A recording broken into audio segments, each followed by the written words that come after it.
أعوذ بالله من الشيطان الرجيم بسم الله الرحمن الرحيم الحمد لله والصلاة والسلام على رسول الله وعلى آله وصحبه ومن والاه.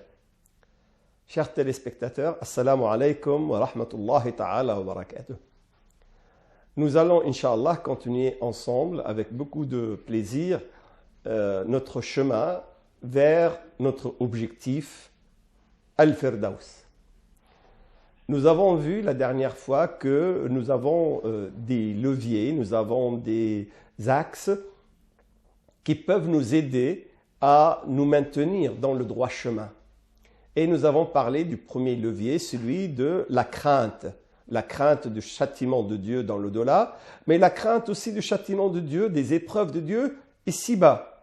Et beaucoup d'entre nous, pour éviter la souffrance dans cette vie, vont adorer Allah subhanahu wa ta'ala, vont obéir. C'est vrai que l'objectif, il est peut-être matérialiste, mais ce n'est pas grave, c'est humain. Si je respecte la loi de l'islam pour ne pas tomber malade, pour ne pas être pauvre, pour ne pas échouer dans ma vie, pourquoi pas? C'est une bonne chose. Et nous avons dit qu'il y a d'autres gens qu'ils adorent Allah subhanahu wa ta'ala parce qu'ils espèrent, eux, la récompense de Dieu. Ils espèrent l'aide de Allah subhanahu wa ta'ala. Et ce qu'on a appelé mahwar al-raja. Et il est tout à fait humain, il est tout à fait normal aussi d'obéir à Allah subhanahu wa ta'ala pour espérer sa récompense. D'abord, la récompense ultime dans l'au-delà, al-jannah, insha'Allah. Et nous, on ne vise même pas seulement al-jannah, on vise, insha'Allah, al-firdaus al-a'la. Pour obéir à ce qu'a dit le prophète sallallahu alayhi wa sallam, إِذَا سَأَلْتُمُ اللَّهَ الْجَنَّةَ فَاسْأَلُوهُ الْفِرْدَوْسِ الْأَعْلَى. Pourquoi ne pas demander justement le dernier étage du paradis pour nous? نسأل الله سبحانه وتعالى أن يوفقنا إلى أن نصل إلى الفردوس الأعلى. Donc, des gens attendent la récompense fil Jannah et ils attendent aussi la récompense ici-bas. Ils veulent être aidés par Allah subhanahu wa ta'ala dans leur vie de tous les jours, leur vie familiale, leurs enfants, leurs femmes, leurs maris, dans leur travail, dans leur santé, leur richesse. Tous les aspects de la vie, ils espèrent être orientés, guidés, aidés, secourus par Allah subhanahu wa ta'ala. Et nous avons aussi évoqué le deuxième levier qui est très important, celui de Al-Hamd, celui de la louange. Et nous avons dit, si vous vous rappelez, que le musulman ne peut que louer Allah subhanahu wa ta'ala, ne peut que rendre grâce à Allah azza wa jal, ne peut que être reconnaissant pour Allah pour toutes les choses de la vie. Wa in ta'uddu ni'matallahi la tuhsuha. Si vous voulez compter, si vous voulez lister les bienfaits de Dieu, vous n'arriverez pas parce qu'ils sont tellement nombreux, ils sont incalculables, ils sont infinis. Et quelle que soit la chose que nous avons en tant que musulmans, si c'est un bien, alhamdulillahi rabbil alamin, si c'est un mal, alhamdulillahi rabbil alamin, parce que la chose que nous percevons, nous, comme un mal, ne peut être qu'un bien auprès de Allah subhanahu wa ta'ala, qui ne veut pas faire du mal aux musulmans. Et si jamais les musulmans souffrent d'une épreuve quelconque, c'est parce que cette épreuve va effacer leurs péchés et cette épreuve va élever leur position auprès de Allah subhanahu wa ta'ala. Nous allons aujourd'hui, Inch'Allah, parler d'un autre levier, le troisième qui est très important, celui de Ash-Shukr, la reconnaissance, le remerciement. Et c'est pratiquement la même chose que l'Hamd. Quelle est la différence entre Al-Hamd et Ash-Shukr? Al-Hamd se fait essentiellement par la parole, par la langue. On dit bien sûr, c'est le cœur qui traduit par la langue Alhamdulillah, louange à Dieu. Et Ash-Shukr, lui, il se fait par la langue, mais se fait essentiellement par les actes. Quand on dit on doit remercier Dieu, on peut dire Ya Rabbi laka shukr, oh mon Dieu, on te remercie. Mais le mieux, c'est de dire Ya Rabbi laka alhamd, Ya Rabbi laka shukr. Et pour Ash-Shukr, on va faire des actes. Nous allons multiplier les prières, nous allons multiplier le jeûne, nous allons multiplier les bonnes actions, nous allons multiplier l'aumône, nous allons saisir toute occasion, absolument toute, pour faire le bien. Et vous vous rappelez de ce fameux hadith du prophète sallallahu alayhi wa sallam, quand un jour il a demandé « Man minkum أصبح اليوم صائما. Qui parmi vous aujourd'hui jeûne? Alors que ce n'était pas le ramadan, c'est un jeûne facultatif. Et Abu Bakr Siddiq, radiyallahu anhu, il a dit, Ana, moi, jeûner. Et le prophète a dit, Man minkum aada maridan, qui a visité un malade? Et Abu Bakr, radiyallahu anhu, il a dit, moi, Man minkum shayya'a mayitan, qui a suivi un cortège funéraire? Et Abu Bakr a dit, Man fa'ala sadaq, qaddama sadaqa, qui a fait une aumône? Man. Et le prophète, il a cité plusieurs bonnes actions, et à chaque fois, Abu Bakr Siddiq, radiyallahu anhu, il dit moi. Et à la quatrième chose, le prophète a dit, Majtama'na fi ahad. Aucune personne ne fait ces trois ou ces quatre choses si Allah subhanahu wa ta'ala ne lui accorde, sans que Allah subhanahu wa ta'ala ne lui accorde le paradis. Majtama'na fi ahad illa kataba Allahu lahu al-jannah, illa dakhala biha al-jannah, illa ghufira lahu. Allah subhanahu wa ta'ala, il lui pardonne, il lui accorde le paradis. Pourquoi? Parce que le Abu Bakr Siddiq n'hésite pas à saisir toute occasion. Et il remplit réellement la visée de ce verset. Qul inna salati wa nusuki wa mahyaya wa mamati lillahi rabbil alamin. Dit que ma prière, dit que mon culte, dit que ma vie, ma mort, absolument tout ce qu'il y a dans mon existence est pour Allah subhanahu wa ta'ala. Il est dans le chemin de Allah subhanahu wa ta'ala. Donc, ash-shukr, c'est en plus de l'hamd, en plus de la louange, au lieu de remercier Dieu par la parole, par la langue, tu vas en plus le remercier par les actes. Et c'est pour ça, Allah subhanahu wa ta'ala, quand il a accordé à Daoud alayhi salam, à David et à sa famille, à son fils Sulaiman alayhi salam, il leur a donné la royauté, al-mulk. Il leur a donné al-nubuwa, la prophétie. Il leur a donné al-hikma, la sagesse. Il leur a donné des choses qu'il n'a accordées à aucun autre prophète, puisque Sulaiman lui-même, il a demandé à Allah subhanahu wa ta'ala, Habli mulkan la yanbaghi li ahadin ba'di. Donne-moi, oh mon Dieu, offre-moi quelque chose, offre-moi une propriété, un don que tu n'as offert, que tu ne donneras à personne d'autre. Et Allah subhanahu wa ta'ala, il lui a donné le commandement du vent. Allah subhanahu wa ta'ala lui a assujetti les djinns, al-shayatin, al-jan, ont été asservis, ont été les esclaves de Sulaiman alayhi salam. Et pour remercier Allah subhanahu wa ta'ala pour tous ses bienfaits de la royauté, de la prophétie, de la sagesse, de ces dons qu'il n'a accordés à personne, Allah azza wa jalla leur a demandé « I'malu ala Daoud shukra » وَقَلِيلٌ مِنْ عِبَادِيَ الشَّكُورِ. Il leur a demandé, oh, vous, la famille de Daoud, la famille de David, vous devez multiplier les actions. Vous devez avoir beaucoup d'œuvres, beaucoup de bonnes actions, beaucoup de a'mal. I'malu, faites des choses. Pourquoi? Pour remercier Dieu. Shukran. Pour reconnaître à Allah subhanahu wa ta'ala ses bienfaits. Et beaucoup, malheureusement, de gens ne sont pas reconnaissants. Et très peu, très peu de gens qui remercient Dieu par les actes. Souvent, les gens se contentent juste par dire Alhamdulillah, et en disant Alhamdulillah, ils se sentent exonérés de toute autre obligation.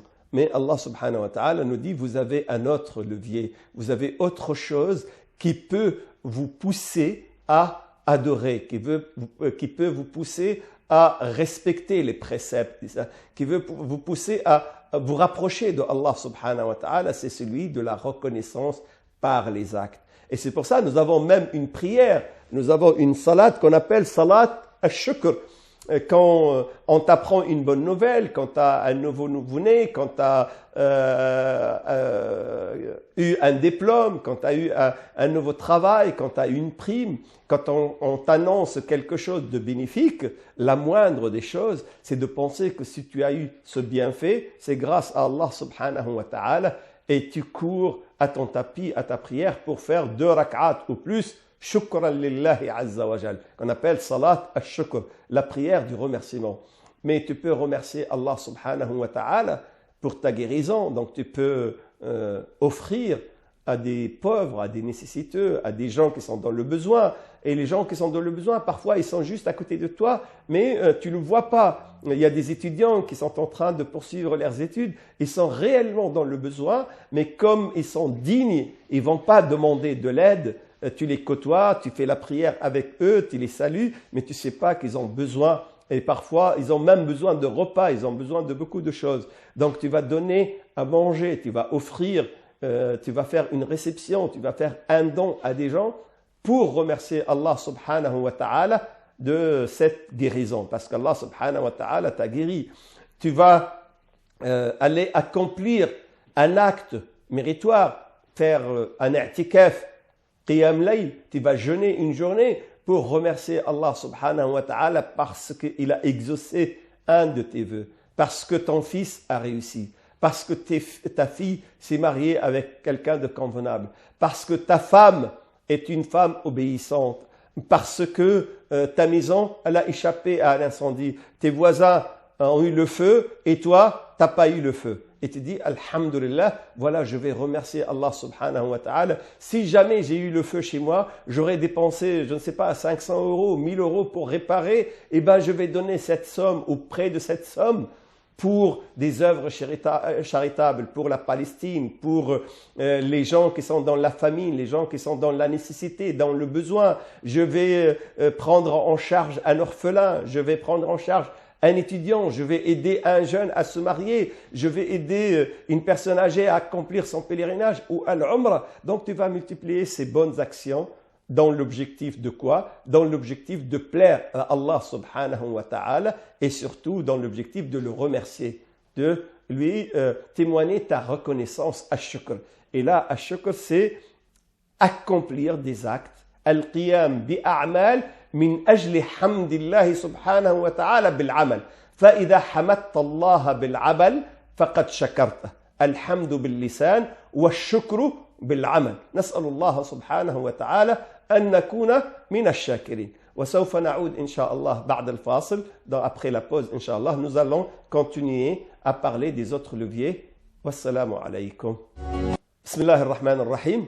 Nous allons continuer donc notre cheminement justement vers le paradis, vers Al-Firdaus, et nous avons déjà exploré quelques leviers, quelques axes qui peuvent nous aider dans notre quête, et nous avons parlé de Al-Hamd, nous avons parlé de Shukr, et avant ça nous avons parlé de Al-Khawf, de Al-Raja, c'est-à-dire la crainte, l'espérance, la louange, et on vient de parler tout à l'heure de la reconnaissance par les actes, par al-a'mal, al-nawafil, en multipliant les bonnes œuvres.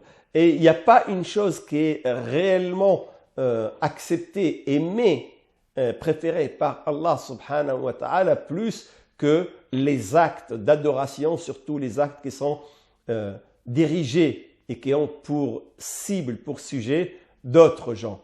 Parce que faire la prière, c'est pour toi, c'est entre toi et Dieu. Faire ad-dhikr, c'est entre toi et Dieu, c'est quelque chose de bien.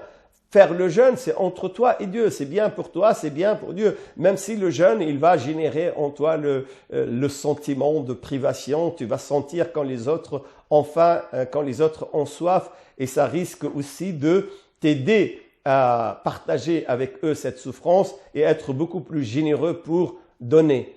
Mais les actes qui sont mieux acceptés et préférés par Allah subhanahu wa ta'ala, ce n'est pas le culte pur qui est destiné exclusivement à lui, mais c'est le culte pur qui est destiné à Dieu en faisant du bien aux autres, en étant utile aux autres. Et le prophète sallallahu alayhi wa sallam nous a dit « Khayrun nas anfa'uhum lin nas » Et dans beaucoup d'autres versions, différentes versions, il dit aqrabu yani khayru nas ou aqrabu an-nas ila Allah subhanahu wa ta'ala anfa'uhum li'iyalihi kull an-nas 'iyalullah. Tous les gens sont la famille de Dieu, sont les créatures de Dieu, sont les serviteurs de Dieu, mais le plus proche de Dieu parmi eux, c'est celui qui est le plus utile à cette famille de Dieu, aux serviteurs de Dieu.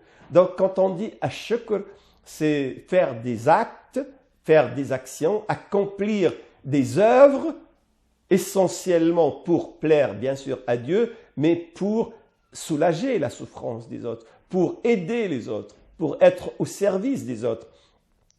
Et quand on parle du service des autres, parfois on pense, bon, donner pour la famine en Afrique, donner pour un tremblement de terre en Asie, donner pour la Palestine. En réalité, pour être utile aux autres, bien sûr, il faut faire ça. Mais on n'a pas besoin d'aller très loin.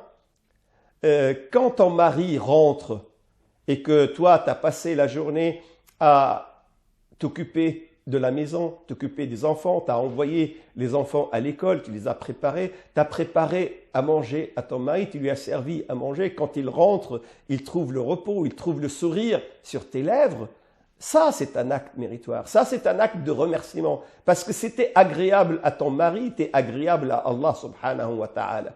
Si toi, tu rentres chez toi et tu apportes un bouquet de fleurs pour ta femme, un foulard pour ta femme, un bijou pour ta femme, une tablette de chocolat pour ta femme, juste pour lui dire, c'est vrai que ça fait des années que nous sommes mariés, c'est vrai que ça fait 10 ans, 20 ans, 30 ans, mais cette tablette de chocolat, ce geste-là, c'est pour te témoigner de ma reconnaissance, de mon amour, c'est pour te dire je t'aime, que je t'apporte ce bouquet de fleurs.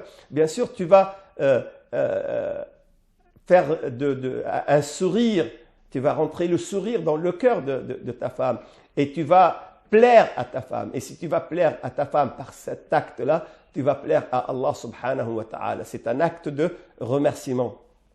Si tu amènes ton fils à l'école, si tu lui choisis les matières utiles à étudier, tu choisis les bons professeurs, la bonne école, si tu prends le temps d'éduquer, d'élever tes enfants, tu es en train de faire un acte méritoire parce que tu es en train de t'occuper de tes enfants. Tu ne les négliges pas. Et là, c'est ash-shukr. Si tu t'occupes de tes parents, ta mère, ton père, s'ils sont tous les deux vivants, ou ta mère, c'est ton père est mort, ou ton père, c'est ta mère est décédée, et tu vas leur rendre visite, tu vas leur téléphoner, tu vas les soigner, tu vas t'occuper d'eux. À ce moment-là, tu es en train de commettre un acte méritoire. Tu es en train d'accomplir une œuvre qui est aimée par Allah subhanahu wa ta'ala, et c'est ash-shukr. Si tu es agréable avec tes voisins, tu les aides, tu les salues, tu ne mets pas ta poubelle juste en face de leur porte, ne gare pas ta voiture à la place de leur parking, n'essaye pas de ne pas tailler ou tes arbres pour leur cacher le soleil, essaie d'être agréable à tes voisins. Les saluer, demander de leurs nouvelles. Si jamais le monsieur, sa voiture est en panne ou il n'a pas de moyen de transport, tu vas l'amener jusqu'à son travail, tu vas le rapprocher un peu de sa destination. Si jamais ta voisine, elle est en train de porter une charge, un panier, un caddie, un sac, tu peux l'aider, lui prendre ça. Tout ça, bien sûr, avec toujours l'intention de plaire à Allah subhanahu wa ta'ala.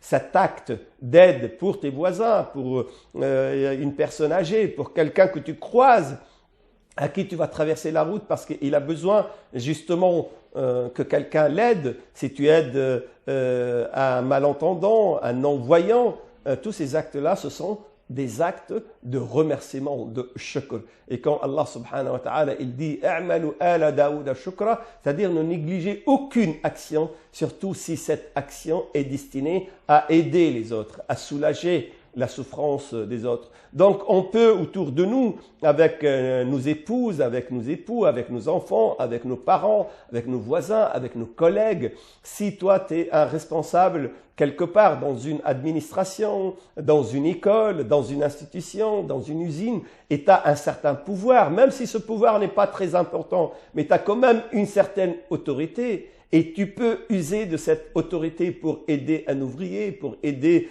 un stagiaire, pour aider quelqu'un. Tu peux user de ton pouvoir pour régler les problèmes de gens. Parce que parfois, des gens, ils ont besoin juste d'une petite recommandation, d'un coup de pouce. Ils ont juste besoin d'un mot pour que leur dossier soit réglé. Et toi, tu peux tu peux donner ce coup de pouce. Tu peux dire 2 mots au responsable, au directeur. Tu peux, quelqu'un qui est dans le besoin, la nécessité, il n'a pas beaucoup de temps à attendre. Tu le fais passer avant les autres parce que tu as de l'autorité pour l'aider. Et quelle que soit ton autorité, elle peut être utile. Mais l'utiliser justement pour aider les autres, c'est ça, ash-shukr. C'est ça la reconnaissance auprès de Allah subhanahu wa ta'ala. Parce que Allah subhanahu wa ta'ala, il est extrêmement sensible, il est extrêmement reconnaissant à celui qui sert ses serviteurs. Celui qui est au service des hommes, Allah subhanahu wa ta'ala sera à son service. Et nous avons beaucoup de hadiths, vous les connaissez, on peut rappeler quelques-uns. La yazalu Allahu fi aouni al-abd ma dama ou ma kana al-abd fi aouni akhi. Et Allah subhanahu wa ta'ala ne cesse d'être au service, d'aider la personne tant que la personne aide son frère. Et le frère ici, ce n'est pas nécessairement le frère dans la religion, mais le frère dans l'humanité. Ça peut être un musulman, un croyant comme toi, comme ça peut être un non-musulman, mais c'est un voisin, c'est un concitoyen, c'est quelqu'un avec lequel tu partages un travail, tu partages un pays, tu partages l'humanité en réalité. Et nous avons, vous le savez, je le rappelle, nous avons l'histoire qui s'est passée entre Moussa alayhi salam et Al-Khidr. Moussa alayhi salam, il est parti, il a été envoyé par Dieu pour voir Al-Khidr parce que Al-Khidr détient un savoir, une science que Moussa n'a pas. Donc il est parti pour apprendre, pour être le disciple de quelqu'un d'autre plus savant que lui. Parce que sa science vient directement de Allah subhanahu wa ta'ala. وَآتَيْنَاهُ مِنْ لَدُنَّا عِلْمًا. Allah subhanahu wa ta'ala lui a donné directement une science. Et Moïse, il est devenu le disciple avec ce maître. Le maître, il est beaucoup plus savant que lui. Et Moïse a accepté de le suivre sans poser de questions pour apprendre de son savoir. Mais les savants nous disent, malgré la science de Khidr, malgré qu'il est devenu le maître de Moussa, auprès de Allah subhanahu wa ta'ala, Moussa, il est 1000 fois plus important, plus vertueux que Al-Khidr. Pourquoi? Parce que Moussa, ses œuvres sont pour les autres. Ses œuvres, c'est pour Bani Israël, c'est pour apporter le bien à tout son peuple. Alors que le Khidr, sa science, c'est pour lui, c'est pour gérer la destinée de Dieu, mais qui ne touche pas nécessairement la multitude de gens. C'est pour ça, être au service des autres, accomplir des œuvres pour aider les gens, c'est ça qu'on appelle al-amal, qui est l'équivalent du remerciement, de la reconnaissance de ash-shukr. Et c'est le sens du verset « I'malu ala Daoud shukra ». Et quelle est la conséquence? « Wala in shakartum la azidannakum ». Allah subhanahu wa ta'ala, il dit « Si jamais vous accomplissez des œuvres pour vous remercier, pour reconnaître mes bienfaits, à ce moment-là, vous allez avoir comme récompense beaucoup d'autres bienfaits. » À tel point que Daoud, il a dit, Allah subhanahu wa ta'ala, Ya Rab, kayfa ashkuruka wa shukru ni'matun mink. Si je te remercie, c'est que tu m'as guidé au remerciement. Et cette guidée demande, elle aussi, un remerciement. Et si je te remercie pour le remerciement, c'est déjà une offrande. Donc je dois te remercier pour le remerciement du remerciement. Donc j'arriverai jamais. Et Allah subhanahu wa ta'ala lui a dit, Al-ana arafta ya Daoud. Maintenant, ça y est, tu as compris que tu pourras jamais en réalité remercier Allah subhanahu wa ta'ala, mais le fait d'être conscient de ça, c'est ça, ash-shukr. نسأل الله سبحانه وتعالى أن نكون من الشاكرين. أستودعكم الله سبحانه وتعالى وإلى لقاء قادم والسلام عليكم ورحمة الله تعالى وبركاته.